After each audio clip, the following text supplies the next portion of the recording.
చూస్తున్నాం. అయితే మొదటి అధ్యాయం 15వ వచనం నుండి 18వ వచనం వరకు ఇది నాన్న ధ్యానిద్దాం పిల్లరా. చదువుకుందాం ఈ మాటలు. చదవగలిగిన వారు ఎవరైనా చదవండి. నా కుమారుడా, నీవు వారి మార్గమునకు పోకు, వారి త్రోవయందు నడవకుండా నీ పాదములకు వెనుకకు తీసుకును. కీడు చేయుటకై వారి పాదములు పరిగెత్తును, నరహత్య చేయుటకై వారి యొక్క వారు త్వరపడుచుందురు. పక్షి చుచుచుండగా వలవేయుట వ్యర్థము, వారు స్వనాశనముకే పొంచియుందురు, తమను తామే పట్టుకున్నట్టుగా కాదు. దేవుడి పరిశుద్ధ మాటలు దీవించి మనతో మాట్లాడినట్లుగా చిన్న ప్రార్థన చేసుకుందాం. పరిశుద్ధుడా, జీవము కలిగిన యేసయ్య, ఈ యొక్క ధ్యానంలో మాతో ఉండండి, మాతో మాట్లాడండి, మమ్మల్ని దర్శించండి. మా బ్రతుకులను సరిచేసుకొని ప్రభువా, న్యాయమైన త్రాసులో తూయబడినప్పుడు ప్రభువా, మేము తేలిపోకుండా మీ ఆజ్ఞ, మీ మాటని బడిన రాళ్ళు వేస్తున్నప్పుడు సరిపోయిన భక్తి సాధనలోనికి మమ్మల్ని నడిపించమని, అట్టి సాధన మేము చేయగలిగే కృప అనుగ్రహించమని యేసునామములో అడుగుతున్నాం తండ్రి, ఆమేన్. ప్రియమైన దేవుని బిడ్డలారా, ఈ సమయమందు సామెతల గ్రంథంలో నుంచి ఈ మాటలు మనము చదువుకుంటూ ఉండగా ఇందులో అంటాడు, నా కుమారుడా, నీవు వారి మార్గమున పోకు. బిడ్డల కోసము ఆయన మాట్లాడుతూ ఆయన బిడ్డల కొరకు మాట్లాడుతూ అంటాడు, నా కుమారుడా, నీవు వారి మార్గము. ఎవరి మార్గము? దుష్టుల మార్గం, అపహాస్కులు కూర్చు మార్గము, పాపుల మార్గము, దేవుని చిత్తములో లేని వారి మార్గము, దేవుని వ్యతిరేకించే వారి మార్గము, పరలోక సంబంధులు కాని వారి మార్గము, ఇలాంటి వారి మార్గమును నువ్వు ఏమవుతున్నాడని, నా కుమారుడా, నీవు వారి మార్గమునకు పోకుము, నువ్వు వెళ్ళొద్దు. వారు త్రోవయందు నడవకుండా నీ పాదముల్ని వెనకకు తీసుకోవాలంట. వారి యొక్క మార్గాల్లోకి మనం వెళ్ళటమే కాదు కానీ వారి త్రోవల దగ్గరికి కూడా వెళ్ళకుండా మన యొక్క కాళ్ళను మనం ఏం చేసుకోవాలంటండి, వెనుకకు తీసుకోవాలంట. ఎందుకనంటే దుష్టుల మార్గము అది ఎక్కడికి నడిపిస్తుందంటే నాశనానికి తీసుకొని పోతుంది. చెడిపోయిన వారి మార్గము మనకి ఎక్కడికి తీసుకెళ్తుందంటే నరకానికి తీసుకొని పోతుంది. పాప సంబంధమైన మార్గము ఎక్కడికి తీసుకువెళ్తుందనంటే దేవునిని దూరపరిచి దెయ్యానికి దగ్గర చేయగలిగినటువంటి స్థితికి తీసుకుని వెళ్ళిపోతుంది. కనుక వారి మార్గాల్లో మనం ఉండకూడదు అని దేవుని వాక్యం చెప్తా ఉంది. బైబిల్ గ్రంథంలో తప్పిపోయిన కుమారుడు అలాగే నడిచాడు.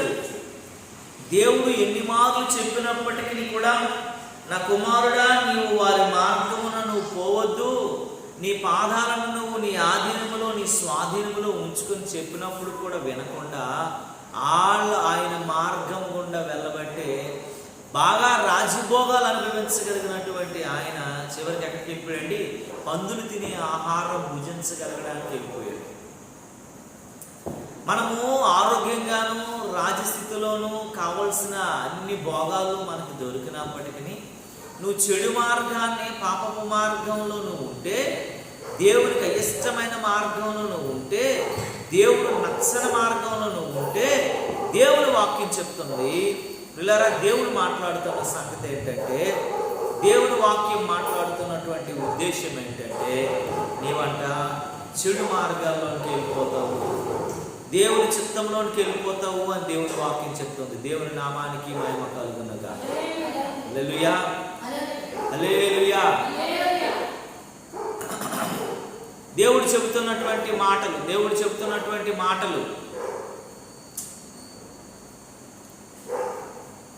దేవుడి మాటలు మనం జ్ఞాపకం చేసుకోగలగాల. దేవుని చిత్తానికి మనం విధేయులమై ఉండగలగాల. దేవుని మాటకు మనం లోబడగలిగిన వారు ఉండాలని దేవుడు మనతో మాట్లాడుతున్నాడు. దేవుని నామానికి మహిమ కలుగును.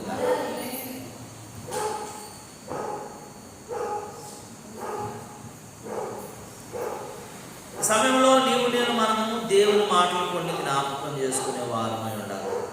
చూడండి పిల్లలు,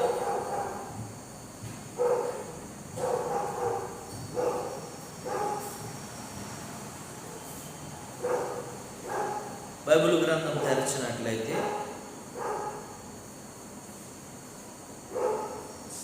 చూడండి ఒకసారి, కీర్తనల గ్రంథము 26వ కీర్తన 4-5 వచనాలు జ్ఞాపకం చేసుకున్నాం. కీర్తనల గ్రంథము 26వ అధ్యాయం 4-5 వచనాలను జ్ఞాపకం చేసుకున్నాం. పనికి మాలిన వారితో నేను సాంగత్యము చేయను, వేషధారులతో పొందు చేయను, దుష్టుల సంగము నాకు అసహ్యము, భక్తిహీనుల సాంగత్యము నేను చేయను. కీర్తనాకారుడు చెబుతున్న మాట ఏంటంటే, పనికి మాలిన వారితో నేనేం చేయనటండి, సాంగత్యం చేయను. వారు ఎవరు? పనికి మాలిన వారు అంటే పాడైపోయిన వారు, చెడిపోయిన వారు, దేవునికి దూరస్తులైపోయినటువంటి వారు, చెడు సాంగత్యంలో ఉన్నవారితోట అసలు సాంగత్యమే చేయను, అంటే సహవాసం చేయను. వారితో నేను కలిసి ఉండను. ఎందుకంటే వాళ్ళు చేర్పించేవి, వాళ్ళు చెప్పేవి, వాళ్ళ మాటలన్నీ కూడా ఎలాంటివి అంటే పనికి మాలినవి. కాబట్టి పనికి మాలిన వారితో నేను సాంగత్యం. అంటే పనికి మాలిన వారు అంటే అర్థం ఏంటి? దేనికి పనికిరారు.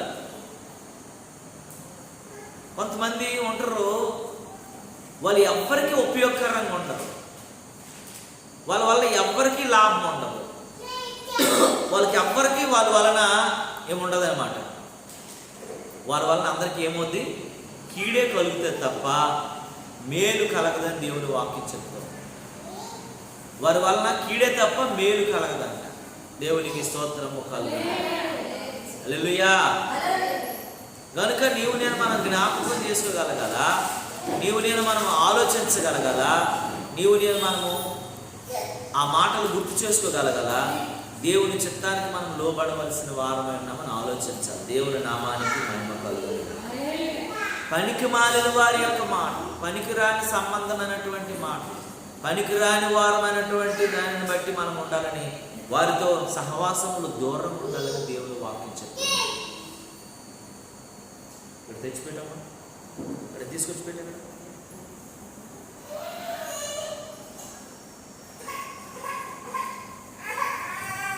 దేవుని వాక్యం చెప్తుంది, దేవుడు మాట్లాడుతున్నాడు, దేవుడు చెప్తున్నటువంటి సంగతులను మనం జ్ఞాపకం చేసుకోగలగాలి.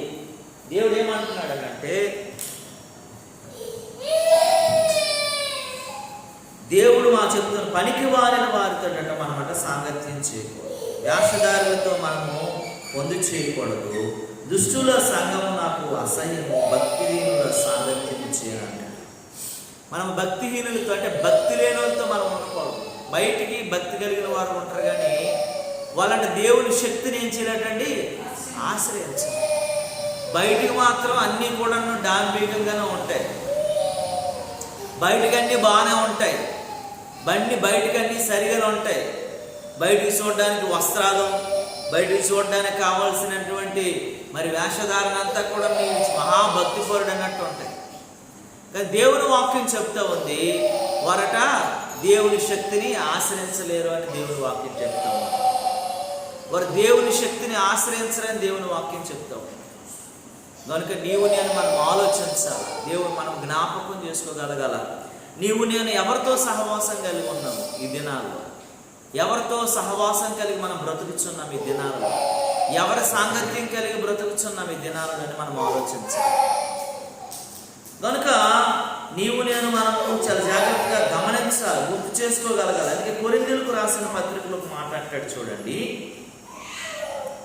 కావున మీరు చూడండి, కొరింథీయులకు రాసిన 2వ పత్రిక 6వ అధ్యాయం 17వ వచనం అంటాడు, కావున మీరు వారి మధ్య నుండి బయలు వెడలి ప్రత్యేకంగా ఉండండి, అపవిత్రమైన దానిని ముట్టకుడి, ప్రభువు చెప్పుచున్నాడు. ఇక్కడ దేవుని వాక్యం చెప్తుంది, కావున మీరు వారి మధ్యనే ఉండి వెడలుగా ప్రత్యేకంగా బ్రతకండి. మనం వాళ్ళ మధ్యలో ఉండాలి, దాని మన బ్రతుకు, మన విధానం, మన పరిశుద్ధత, మన వైరాగ్యం, మన సమర్పణ మాత్రము దేవునికి యోగ్యకరంగా ఉండాలి, దేవునికి ఇష్టమైనదిగా ఉండాలి, దేవుడు నచ్చేది ఉండాలి, దేవుడు మెచ్చేది ఉండాలి. అందరితో పడితే ఎవరితో పడితే వాడితో మనం కలిసిపోకూడదు, ఎవరితో పడితే వారితో ఉండకూడదు. ఎందుకంటే ఒక ప్రత్యేకంగా మనం ఉండగలం. మనం ఎవరిమి? లోకము నుండి ప్రత్యేకింపబడిన వారు, వేరు చేయబడిన వారు, దేవుని కొరకు ఏర్పాటు చేయబడిన జనం మనం, ఆయన ప్రజలమే. అప్పుడు మళ్ళీ కూడా వాళ్ళతో ఉంటే వాళ్ళకి మనకు తేడా లేదు కనుక వారి మధ్యన మనం ఉన్నప్పటికీ కూడా వారితో మనం ఎలా ఉండాలంటండి? వెడలి ప్రత్యేకంగా ఉండాలంట.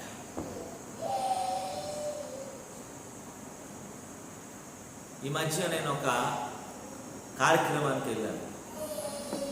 ఆ కార్యక్రమంలో అందరూ కూడా ఫుల్గా మరి అలంకరణ మామూలుగా లేదన్నమాట. ఒక సిస్టర్ వచ్చారు, ఆమె చాలా పెద్ద ఉద్యోగం చేస్తున్నారు, కానీ ఆయనకి ఏం లేదు, సింపుల్గా ఉన్నాను. ఒక వాచ్ కట్టుకుంది, చేతికి ఏదో చిన్న బ్రాస్లెట్ లాంటివి పెట్టుకుంది, నీట్గా ఉంది. ఒక ఆయన వచ్చి అంటాడు, ఎంత డబ్బు ఉంది, ఎంత ఆస్తి ఉంది, ఎంత అంతస్తు ఉంది కదమ్మా, ఏంటమ్మా సింపుల్గా ఒక వాచ్ కట్టుకొని వచ్చేసావు అని అన్నాడు. ఆమె ఏం చెప్పిందంటే, నువ్వు నేను బయటికి వెళ్దాము, నిన్ను ఎవరు ఏమంటారు, నన్ను ఎంత గౌరవం ఉంటుందో చూద్దాము, నువ్వెంత ధరించుకొని వచ్చావు కదా, నాకేమీ లేదు కదా, నాకున్న విలువ నీకున్న విలువ బయటికి వెళ్తే తెలుసు కదా. ఆమె కొద్ది నిమిషాల తర్వాత బయటికి వెళ్ళిన తర్వాత ఆమెకు ఒక కారు, ఆమెకు ఒక గన్మ్యాన్, ఆమెకి ఒక వెనకాల ఉన్నటువంటి స్టెనో, వీళ్ళందరూ వచ్చి ఆ కారులో ఆ మేడం గారు రండి అని ఆమె చేతిలో ఉన్న బుక్స్ అన్నీ తీసుకొని ఆమె తీసుకుని వెళ్ళిపోయారు. ఈయన మాత్రం ఒంటరిగానే ఆయనకున్నటువంటి ఒక చిన్న కారులో ఇంటికి వెళ్ళిపోయాడు. ఆయన సాయంత్రం నన్ను ఆ ఇంటికి పిలిచి, మా ఇంటికి ఒకసారి రండి, ఎంత దూరం వచ్చారు కదా అంటే నేను వెళ్ళానమాట. ఆయన దగ్గరికి వెళ్ళడానికి వెళ్తూ వాళ్ళ ఇంట్లో నేను కూర్చొని మాట్లాడితే, నాకు ఆమె పరువు తీసేసిందండి అని అన్నాడు. నాకు నోరు ఉండకన్నా, నేను పరువు తీసింది ఆయన కాదండి, నువ్వే తీసేసుకున్నావు. ఎందుకనంటే ఆమెను దేవుడు బహుగా దీవించాడు కాబట్టి ఆమెకు అంత రెస్పెక్ట్. ఆమె పట్టుకున్నటువంటి చిన్న వస్తువును కూడా తీసుకొని, మేడం మీరు మోయొద్దండి రండి అని చెప్పి కార్ సీట్ కూడా తుడిచేసి ఆమె ఎక్కిన తర్వాత డోర్ వేసి, అంత రెస్పెక్ట్ ఉందంటే కారణం ఏంటో తెలుసా? ఆమె యహపరమైనటువంటి వాటిపైన ఆమెకు మనసు లేదు, దైవపరమైనటువంటి వాటిపైన ఆమెకు మనసు ఉంది కాబట్టి దేవుడు ఆమెను అంతగా దీవించాడు. నీకు యహపరమైనటువంటి వాటిపైన నీకు మనసు ఉంది కాబట్టి దేవుడు నిన్ను ఇక్కడ మాత్రం ఎలాగ మాత్రం ఉంచాడు. అందుకే బైబిల్లో ఒక మాట ఉందండి, మనుషులకు కనబడాలని కాదు కానీ రహస్యమందున తండ్రికి మనం కనబడాలని జ్ఞాపకం చేసుకోవాలి. నువ్వు మనుషులకు కనబడాలని నువ్వు ఉన్నావు, ఆమె దేవునికి కనబడాలని ఉంది. దేవుడు ఎక్కడ ఎలా హెచ్చించాలో అలాగ ఆమెను హెచ్చించాడండి. మనం తగ్గించుకున్నటువంటి పరిస్థితిలో రావడానికి కారణం ఏంటంటే, లోకం వైపు చూసావు, ఆమె దేవుని వైపు చూసావు. ఏదేమైనానండి 10 సార్లు ఆయన మాట్లాడుతున్నారు.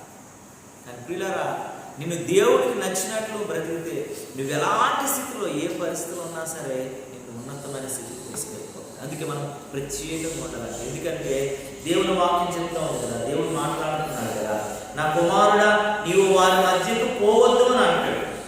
ఎందుకంటే అది ఎలాంటిదంట చూడండి, 16వ వచనం అంటాడు, కీడు చేయుటకే వారి పాదములు పరిగెత్తును అన్నాడు, నరహత్య చేయుటకై వారు త్వరపడుదురు అన్నాడు. వాళ్ళు ఏంటంటే ఎవరికి మంచి చేయరంట, వాళ్ళు చేసేది ఎలాంటి కీడు పనులే చేస్తారు, చెడు పనులే చేస్తారు. వారిని చెడగొట్టటము మనుషుల్ని, వారు చేసేవి కూడా ఎలాంటి పనులు? చెడ్డ పనులే. చెడ్డ పనులు వారు చెడిపోయడము, చెడగొట్టడం. చెరపకురా చెడేవు అని అంటారు. చాలామంది భక్తిగా పెరుగుతున్నోని, ఆ భక్తిలో ఉన్న వాళ్ళు మనం ఏదో ఒకటి వేసి ఇది కాదు అనే ఇంకొక భక్తి అనేది కొత్తది చెప్పి వాళ్ళని సరైన భక్తిలో నుంచి చెడగొట్టేస్తారు. అందుకే చాలాసార్లు ఏంటంటే ఈ దుర్బోధనల మధ్యలో మనం బ్రతుకుతున్నప్పుడు ఎవడు మాటలు పడితే వాడి మాటలు వినేయకూడదు. మనకు ప్రతిదానికి పరిశుద్ధ గ్రంథం ఆధారమై ఉండాలి, దాన్నే మనం నమ్మాలి తప్ప ఇంకొక దాని మీద ఎవడు చెప్పి ఏదో పుస్తకం వచ్చి పుస్తకంలో ఎలా ఉందని అనడానికి లేదు. మనకు మూలాధారం ఏదే ఉందంటే ఏంటది? పరిశుద్ధ గ్రంథంలో నుంచి మనం ఆలోచించాలి. దేవుడు మనకి ఇచ్చింది, దేవుడు మనకి తెచ్చింది. దీన్ని బట్టి అందుకే వారు కీడు చేయడానికి వారి పాదములు పరిగెత్తుతూ ఉన్నాయి. అందుకే అలాగే మనం వెళ్ళకూడదంట. ఇంకోటి ఏంటంటే మన పాదాలను మనం ఏం చేయాలంటే మన అడుగులు వెనక్కి వేసుకునేవారు, తీసుకునేవారు ఉన్నారంట. అడుగు పడ్డానికి ఇష్టపడకూడదు, ఎందుకంటే వారు పాపపు సంబంధులైనటువంటి మనుషులు. వెలుగుకి చీకటికి ఏం పొత్తు? పరిశుద్ధతకి అపరిశుద్ధతకి ఏం పొత్తు? సత్యానికి అసత్యానికి ఏం పొత్తు? చూడండి, వెలుగుకి చీకటి ఎప్పుడైనా కలుస్తాయా? సత్యము అసత్యం ఎప్పుడైనా మిక్స్ అవుతుందా? మంచి చెడు ఎప్పుడైనా కలుస్తుందా? కనుక నువ్వు మంచిలో ఉన్నప్పుడు, నువ్వు వెలుగులో ఉన్నప్పుడు ఇంకా చీకటి సంబంధులుగా బ్రతకడానికి ఇష్టపడుతున్నామనంటే మనం ఎవరితో సహవాసం కలిగి ఉన్నామంటే ఇంకా పాపపు సంబంధం కలిగినటువంటి వారు. నీ మీద 100 మంది 100 మాట్లాడుకోండి, నీ అంతరాత్మ ఏం చెప్తుందో దానికి నువ్వు కరెక్ట్గా ఉంటే చాలు. నీ అంతరాత్మకి దేవుని యొక్క నువ్వు దేవుని ముందు నిలవబడడానికి నీ ఆధ్యాత్మిక స్థితి కరెక్ట్గా ఉందా లేదా చూసుకుంటే చాలు. మన అంతరాత్మ కరెక్ట్గా ఉండాలి. అందుకే హృదయ శుద్ధి గలవారు దగ్గర వారు దేవుడిని చూస్తారు. ఇది బాగుండాలి.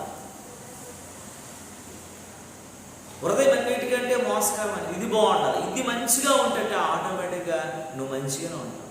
బయటికి కనపడాలి కాదు, లోపల నీ అంతరానికి వెళ్ళాలి. అందుకే దేవుని వాక్యం చెప్తుంది, మనుషులు కనబడాలని కాదు, రహస్యమందుల తండ్రి. నువ్వు ఆయన్ని చూస్తున్నప్పుడు, ఆయన నిన్ను చూస్తున్నప్పుడు నువ్వు ఎలా ఉండాలంటే నీ పరిశుద్ధత, నీ యొక్క ప్రార్థనా జీవితం, నీ యొక్క భక్తి జీవితం, నీకు ఉన్నటువంటి సమస్తం కూడా దేవుని నీతిలో కనబడాలి. అందుకే చూడండి, దేవుడు కొన్నిసార్లు యాకోబుని ఫస్ట్ నుంచి కూడా అందరూ ఒక బ్రాండ్ వేసేసారు. ఏమని వేసేసారు? మోసగాడు అని. యాకోబు ఎక్కడండి మోసగాడు? యాకోబు ఎక్కడ మోసగాడు? ఎందుకంటే మీ నాన్న మీ అన్నయ్య జ్యేష్ఠత్వం కోసం ఈ భోజనం కోసం అడుగుతున్నాడు రా, అది నువ్వు వెళ్ళరా అని వాళ్ళ అమ్మ అన్ని ప్రోత్సహించి పంపించి ఆయన ఎక్కడ తప్పు చేసుకురాలేదు. అయితే దేవుడితో దూరం అయ్యాడు, దేవుడితో సహవాసం లేదు. దేవుడితో కాకుండా గొర్రెలు కాసుకోవడం, ఇది చేసుకోవడం, అది చేసుకోవడం, దేవుడికి దూరస్తుడైనప్పుడు ఆయన భక్తి సరైనదే కాబట్టి దేవుడు ఎలాంటి పరిస్థితులు ఉన్నప్పటికీ కూడా తర్వాత యాకోబుని దేవుడు పట్టుకోవడం జరిగింది, యాకోబుని దీవించడం జరిగింది. యాకోబుడు ఒక ఇచ్చిన పరలోకానికి భూమికి ఈ దేవతలు ఎక్కి దిగడానికి ఒక పరలోకపు నిచ్చెను చూపించగలిగింది. ఇన్ని చూపించడానికి గల కారణం ఏంటో తెలుసా? యాకోబు తన యొక్క దేవుని ఎంపికలో ఉన్నాడు కాబట్టి. మనము దేవుని ఎంపికలో ఉన్నట్లయితే, దేవుని చిత్తంలో ఉన్నట్లయితే, లోకం నిన్ను ఏమనుకున్నా సరే, లోకం ఎలా అనుకున్నా సరే, లోకస్తులు ఎలా ఇష్టమైతే మంచోళ్ళు అంటే ఇష్టం, కాకపోతే మంచోళ్ళు కాదు. మనతో బాగా సహవాసం ఉన్నాం అనుకోండి, మనతో ఏమంటారు? మనల్ని నా ఫ్రెండ్ అని చెప్తాడు. ఆడికి మనకి ఏదైనా సరే చిన్న గొడవ అయింది అనుకోండి, ఆడు మంచివాడు కాదండి. మనిషి యొక్క నైజం ఎవరైనా అలాగే చెప్తాం. కానీ దేవుడు అలాంటి వాడు కాదు. నీ భక్తి, నీ జీవన విధానం, నీ పవిత్రత, నీ పరిశుద్ధత, నువ్వు దేవుడి మాటకు లోబడే విధానం అన్నీ చూసుకొస్తాడు దేవుడు.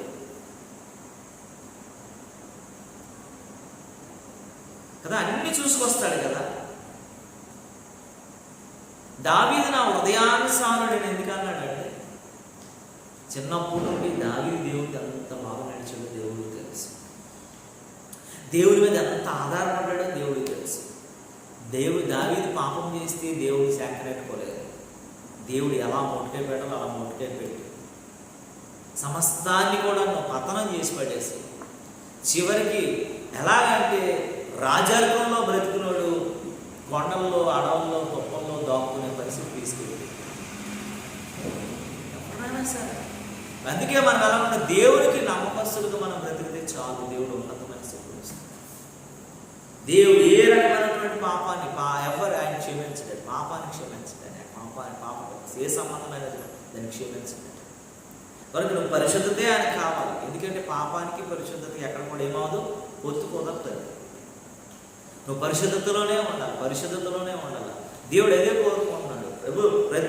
ప్రతిరోజు నువ్వు ప్రభు దగ్గరికి వెళ్ళి మోకాలు ఉన్నప్పుడు, నీ అంతరంగం ఆయన ముందు నిలవబడుతున్నప్పుడు, నీ హృదయం ఆయన ముందు నిలవబడుతున్నప్పుడు, ఆయన నిన్ను అద్దంలో నువ్వు ఆయనని చూస్తున్నప్పుడు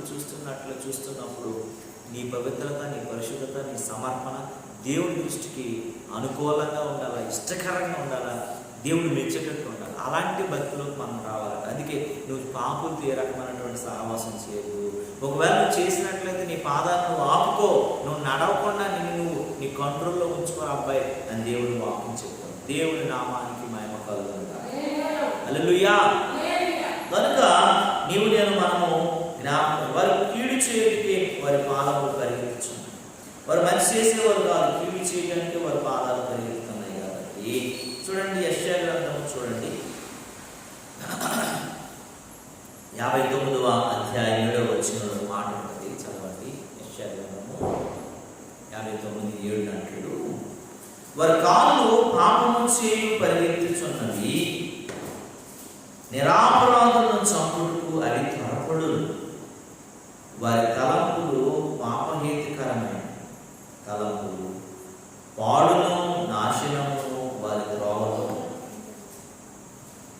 అందుకే వారి యొక్క పరుగు ఎక్కడికంటే, వారి కాలు ఎక్కడికంటే పాపము చేయటానికి పరిగెత్తుచున్నాయి.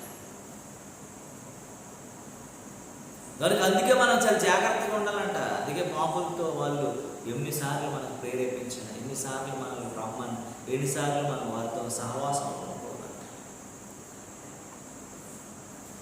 దేవుడి దృష్టికి అనుకూలమైనటువంటి వ్యక్తిగా మనం ఉండాలి. దేవుడి చిత్తానికి లోబడిన వ్యక్తులుగా ఉండాలంట. అందుకే నా కుమారుడా, నీవు వారి మార్గం పోవద్దు అని అంటాడు. వారి త్రోవయందును నడవకుండా నీ పాదాలను వెనుకకు తీసుకో అని అంటాడు. కనుక ఎందుకంటే వారి కాలు పాపం చేయడానికే పరిగెడతారు. మంచి వ్యక్తులను కూడా కొంతమంది బాగా పాడు చేసేస్తారు. వాటి ఎంత బాగుంటాడు, ఆడు సహవాసం చేసిన తర్వాత ఎరగైపోయాడు. ఆడుతూ లేనంతకాలం చాలా బాగున్నాడు, చక్కటి పిల్లడండి. ఈ మధ్య ఎందుకు అయిపోయాడో తెలియదు. ఆ పాప చాలా బాగుండేది, చక్కగా ఉండేది, మంచి బుద్ధివంతురాలు. ఈ మధ్య ఏంటో కొంచెం అంతా మారిపోయింది. అమ్మాయి ఎంత విధేయత ఉండేదో, ఎంత వినయం ఉండేదో ఏంటో ఈ మధ్య అలా అయిపోయింది. ప్రియమైనటువంటి దేవుని బిడ్డలారా, కారణం ఏంటంటే వారి కాలు పాపం చేయడానికి పరిగెడుతున్నాయి, నిరాపరాధులను చంపటానికి అవి త్వరపడును, వారి యొక్క తలంపులు పాపహేతుకరములు, వారి తలంపులు పాడు నాశనము వారి త్రోవలు. వారి త్రోవలే మంచివి కాదు, పాడు చేయటం నాశనం చేయటమే వారి త్రోవలంట. కనుక మనం వారితో పోకూడదు, సహవాసం చేయకూడదు, సరిగా ఉండకూడదు. మనం దేవుడి దృష్టిలో ఉండాలనుకుంటే అలాంటి వారితో ఎంత దూరంగా ఉంటే అంతే మంచిది, ఎంత దూరంగా ఉంటే అంతే మంచిది. అందుకే యోబు ఒక మాట చెప్తాడు చూడండి. యోబు మాట అంటాడు చూడండి పిల్లరా, 35వ అధ్యాయం 11వ వచనంలో యోబు చెప్తాడు, భుజముల కంటే మనకు ఎక్కువ బుద్ధి నేర్పుచు, ఆకాశ పక్షుల కంటే మనకు ఎక్కువ జ్ఞానం కలుగు చేయొచ్చు, నన్ను సృజించిన దేవుడు ఎక్కడ ఉన్నాడని కొను వారెవరూ లేరు. చూడండి, భూజంతువుల కంటే మనకి ఎక్కువ బుద్ధి నేర్పచ్చు, అన్ని నేర్పించే దేవుడు ఎక్కడ ఉన్నాడన్న, ఆకాశ పక్షుల కంటే ఎక్కువ జ్ఞానం కలుగు చేయనటువంటి సృజించినటువంటి దేవుడు ఎక్కడ ఉన్నామని అనుకునేవారు ఎవరట లేరంట. అంటే భూజంతువుల కంటే మనం బాగున్నాం, ఆకాశ పక్షుల కంటే మనం బాగున్నాం, ఇంత జ్ఞానాన్ని ఇచ్చిన దేవుడు ఎక్కడ ఉన్నాడని ఆలోచించాలి.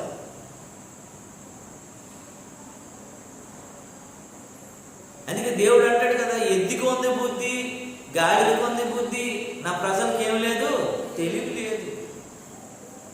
అరే మేము సైంటిస్టులని, మేము తెలివైన వాళ్ళని, మేము ఎలాంటి వాళ్ళని, అలాంటి వాళ్ళని అని చెప్పుకుంటారు కానట, దేవుడు పశువుల కంటే హీనంగా ఉన్నారు మనుషులని చెప్తాం. పశుప్రాయులు అని అంటాడు. ఎందుకంటే జరుగుతున్న సంఘటనలను చూస్తే పశువుల కంటే హీనంగానే ఉన్నాయి. చిన్నపిల్లలని, మన ఎవరో ఒక వృద్ధురాలు వెళ్తుంటే తాగడానికి డబ్బులు లేని పరిస్థితుల్లో ఆ వృద్ధురాలు యొక్క చెవులు లాక్కుని వెళ్ళిపోయాడట. అవన్నీ ఇలా కట్ అయిపోయి రక్తం రక్తం రక్తం కారి ఆ ముసలాం అక్కడ కూర్చొని ఏడుస్తూ ఉంది. బాబు, నన్ను డబ్బు బంగారం కొట్టుకుపోయాడయ్యా, నేను ఎన్నో రోజులుగా సంపాదించుకుని నా బంగారాన్ని కొట్టుకెళ్ళిపోయాడు. ఎందుకనంటే వాడి యొక్క బుద్ధి అలాంటిది, వాడి యొక్క స్థితి అలాంటిది. ఆ దేవుడు ఎక్కడ ఉన్నాడని మనం ఆలోచించం. పశు బుద్ధి, పశుప్రాయులు, వారు మనుషులని ఆలోచన లేని వారు, మనిషి సంబంధంగా ఆలోచించని వారు. కనుకనే దేవుడి వాక్యం అంటుంది, భూజంతువుల కంటే మనకి ఎక్కువ బుద్ధి నేర్పాడు దేవుడు. ఆకాశ పక్షుల కంటే ఎక్కువ జ్ఞానం నేర్పాడు. ఆయన ఎక్కడ ఉన్నాడో తెలుసుకోవాలి. పనికిరాని విషయాలన్నిటి మీద కూడా మనకు మనసు ఉంటుంది, కానీ దేవుడు ఎక్కడున్నాడు ఆయన కనుగోవాలనేటువంటి ఆలోచన మాత్రం మనకి కలగదు. ఆ మాట మరొకసారి చదవండి, ఒకసారి ఆ మాట. 35:11 అంటాడు కదా, భూజంతువుల కంటే మనకు ఎక్కువ బుద్ధి నేర్పుచ్చు, ఆకాశ పక్షుల కంటే మనకి ఎక్కువ జ్ఞానం కలుగు చేయొచ్చు, నన్ను సృజించిన దేవుడు ఎక్కడున్నాడని. ఇవన్నిటిని చూసినప్పుడు వాటికంటే ఎంత జ్ఞానం ఏంటి, ఎంత తెలివేంటి, ఎంత ఇదేంటి, నాకు ఇచ్చినటువంటి దేవుడు ఎక్కడున్నాడని అనుకునేవాడు ఎవరు లేడు. వాడి స్వలాభం, వాడి ఆలోచన, వాడి తిండి, వాడి సుఖం, వాడి నిద్ర, వాడికి కావలసిన వాటి వరకు ఆలోచిస్తాడు తప్ప పశువుల కంటే పక్షుల కంటే ఎంత జ్ఞానాన్ని దేవుడు నాకు ఇచ్చాడు కదా, వాటికంటే ప్రత్యేకంగా నన్ను ఉంచాడు కదా, ఇలాంటి దేవుడు ఎక్కడ ఉన్నాడనే ఆలోచన మనిషికి లేదు. దేవుడి నామానికి మహిమ కలుగును. హల్లెలూయా. కనుక నీవు నేను మనం ఎలా, మన స్థితి ఏంటి, మన పరిస్థితి ఏంటి, దేవుడు ఎక్కడ ఉన్నాడని కనుగొనే వారంగా ఉన్నామా, లేకపోతే పాప సంబంధులైన వారితో మనం పరిగెడుతున్నామా, వారితో సహవాసం కలిగి ఉన్నామా, వారితో మనము నడుస్తున్నామా, వారి మార్గాన్ని మనం ఎంచుకుంటున్నామా, ఎలా బ్రతుకుతున్నాం అనేది ఆలోచించాలి. దేవుడు అంటాడు, ఎద్దు తన కామాను లేదు, దారి తన సొంత దొడ్డు వారు భక్తువాని దొడ్డు తెలుసుకున్నాడు. కానీ ఆ ప్రజలకు తెలివి లేదని అంటున్నాడు. ఆ తెలివి లేని వాళ్ళు నువ్వు నేను ఒకవేళ ఉన్నట్లయితే ఆ దేవుని ఎంత జ్ఞానవంతుడు, ఎంత బుద్ధివంతుడిగా సృష్టించిన దేవుడు ఎక్కడ ఉన్నాడని మనం కనుగొనేవారు అనమాట. దేవుడి నామానికి మహిమ కలుగును. అందుకే ఇర్మియా భక్తుడు కూడా మాట చెప్తాడు. చూడండి పిల్లరా, ఒకసారి ఇర్మియా భక్తుడు కూడా మాట్లాడుతూ,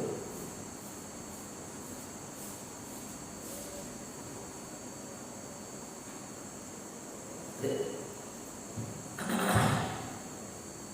17వ వచనాన్ని ఒకసారి చాలా ఇర్మియా గారిని తీసి పట్టుకొని మనం సామెతల గ్రంథంలో 17వ వచనాన్ని చూడండి. 1:17 అంటాడు, పక్షి చూచుచుండగా వలవేయుట వ్యర్థం అని అంటూ వారి నాశనముకే వంచుందురు, తమను తామే పట్టుకొనుటకై గాలి. వారి నాశనానికే పొంచి ఉంటారు అని అంటూ యోబు ఇప్పుడు అంటాడు. చూడండి ఆ మాట చూడండి కదా, యోబు 35వ అధ్యాయం 11వ వచనంలో చెప్తున్న మాట, భూజంతువుల కంటే అది కాదు ఇర్మియా గ్రంథం 8వ అధ్యాయం 7వ వచనాన్ని చూస్తే,